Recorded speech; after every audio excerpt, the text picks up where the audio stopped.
So in Genesis chapter 13, Sarah doesn't feel like she should have to wait on God to give her a child to be the heir to Abraham's estate, the heir to his blessings.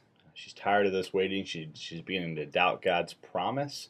And so she takes matters into her own hands and tells her husband, Abraham, to sleep with her maidservant, and their child will be the heir to his blessing, the heir to this promise that God has given him.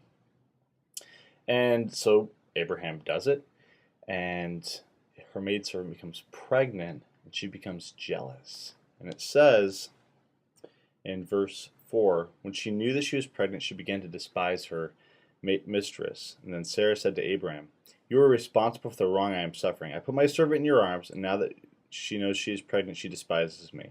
May the Lord judge between you and me. Your servant is in your own hands," Abraham said. "Do with her whatever you think." Then Sarah mistreated Hagar, so she fled from her. So here we have people sort of shirking the blame on somebody else. Sarah is the one that has given up on this promise that God gave Abraham, that Abraham was going to have a son. She's the one that told her husband to do this, and yet she's blaming her husband for the whole event taking place, for causing a division between her and her maidservant. And so we do this all the time. We blame others for our own errors of judgment, our own failures, and even our own sins. So often we'll say, well, I've made that mistake because, my parents didn't teach me any better.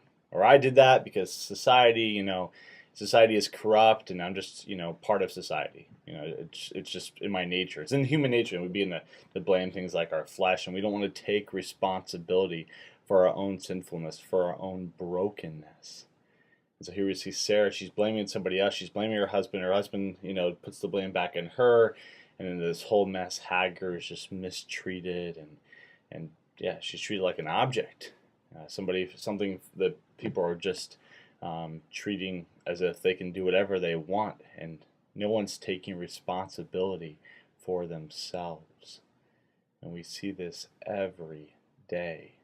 And we saw it with Cain and Abel. After Cain kills his brother, God asks, "Where's Abel?" And Cain's like, "Well, I'm not my brother's keeper." And Cain knows what he's done, and yet he doesn't want to accept the blame for it. And when Adam and Eve, they sin, they hide from God. They hide their error of judgment. They hide their sin.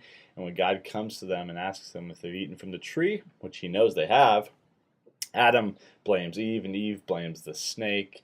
And says, "The snake that you put here," and Adam says, "The woman you put here," and they keep trying to find a scapegoat. They keep trying to find someone else to blame for their own sin. But our God calls us to be honest about sin and brokenness, to realize that we've all contributed to the things in this world that are not God, the things in the world that do not bring him glory, the things in our lives that we need to take blame for them, that we need to accept that we fall short.